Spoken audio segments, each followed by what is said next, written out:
What's going on, guys? Back with another video. So yesterday Pierre Poilievre put out this video. It's titled, "Should I buy groceries or pay my rent?" So it looks like he's at some factory or some warehouse here talking to a bunch of average middle-class workers, and it looks like they were asking him some questions and he was kind of having like a Q&A period. So let's have a look at this and then we'll talk about it after like usual. Talked about housing, right? Does that also include rent and groceries as well too? Because groceries, I'm a father of three. And I went to the grocery store the other day and I got 8 items and it came up to almost $100. Back then, $100 would get you more than that. What's your action plan on tackling the food industry and also rent? Because where I live in a building, a 1-bedroom apartment starts at $2,000. So it's like you're either playing Russian roulette. Do I pay my rent or do I buy groceries? So I just want to know what you plan on doing with that. Well, let's start with food. First of all, Trudeau's got this carbon tax on the farmers who grow your food, the truckers who ship your food, the grocers who sell your food, which is a tax, therefore, on all who buy the food. He wants to quadruple that tax to 61 cents a liter, which will mean many, many people will go hungry. We've seen our food prices rise 37% faster in Canada over the last 4 years than they did in the United States because they have no carbon tax there. So I will axe the carbon tax to lower the cost of food and fuel. We also have to increase the purchasing power of our money. We're printing cash. Bottom line is we're growing the money supply, which causes inflation. We're printing money to fund irresponsible government spending. If you have an economy with 10 apples and $10, it's a buck an apple. You double the amount of money to $20, but your economy still has 10 apples. You're not twice as rich. It's just that now each apple costs twice as much. That's inflation. Our government has created $700 billion more cash in the last 4 years. That's a 40% increase in the money supply, during which time our output has grown by 4%. So we're growing the money 10 times faster than we grow the stuff that money buys. We have to cap spending and get the central bank back to its job of preserving the purchasing power of our people. Instead of adding more cash, we need to produce more of what cash buys. Grow more food, build more homes, produce more energy by unleashing the free enterprise system, getting off the backs of our farmers. So imagine, back to my analogy, instead of 10 apples, you have 10 apples and $10.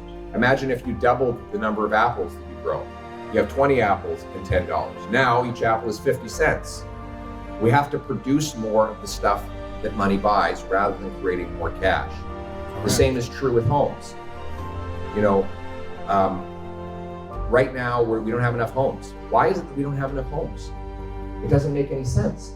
We have 10 times as much land per capita as the next closest country in the G7. We have the second biggest landmass in the world, and somehow we have the fewest homes. Why? Because we have the worst bureaucracy. It takes 7 or 8 years to get a housing development approved. It takes 3 times longer to get a permit to build a home in Canada as it does in the US or the UK. That's insane. And then there's the taxes on top of that. So who do you think pays for that? You pay for it. Why is it that your landlord can raise your rent? Because he knows you can't go anywhere. Why? Because there aren't enough homes. If there were more homes and there were vacancies, you go to your landlord and say, hey, I got options. Exactly. Either you're going to make my rent affordable, or the new apartment complex down the street is going to do it instead.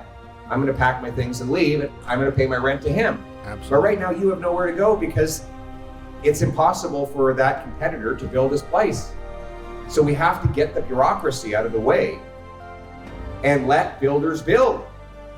We built fewer homes last year than we built in 1972, when our population was half the size. Our population was 22 million in 1972.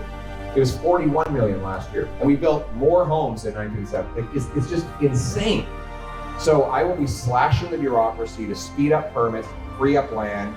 I'll take the GST off new homes so that people save when they buy. And we will build the homes that you can afford. Thank you. Yeah, so I mean, that's a very good answer, right? Especially with the housing market. The problem that a lot of people in the middle class have, or most people have, is that we don't have any goddamn leverage. So like he said, well, of course your landlord can charge pretty much whenever they want because you don't have nowhere else to go. There's so few vacancies and there's so many more people than there are affordable homes.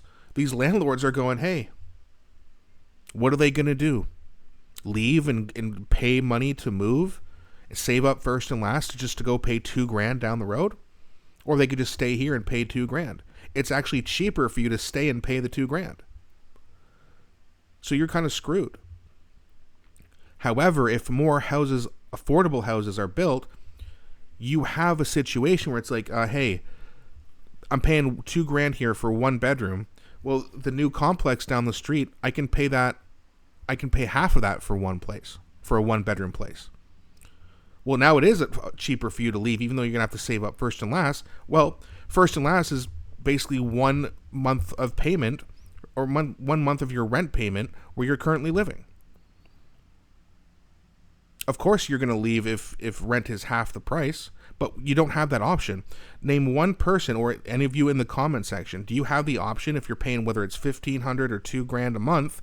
Do you have an option to go rent a one bedroom apartment for $800 or $1,000 a month? The answer is probably no. And if the answer is yes, you're very lucky. But that's the thing, right? And it takes so long to build anything. It takes so long to get something done. Then it's so expensive to get anything done.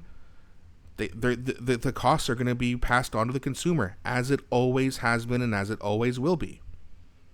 That's why you need a financial conservative type of person in office right now to fix all these ridiculous mistakes and make it so that we can build things faster. We've built more homes in 1972. I mean, again, he didn't show a receipt. I don't know if that's actually true. But one thing that is true is that we're building a hell of a lot less houses than we should be. And it's ridiculous. I mean, the middle class has been just decimated. In my opinion, it's all on purpose because I just refuse to believe that our politicians who are so educated, a lot of people equate education with intelligence. Well, if that's true, all of these people are well educated. Therefore, they're not stupid, right?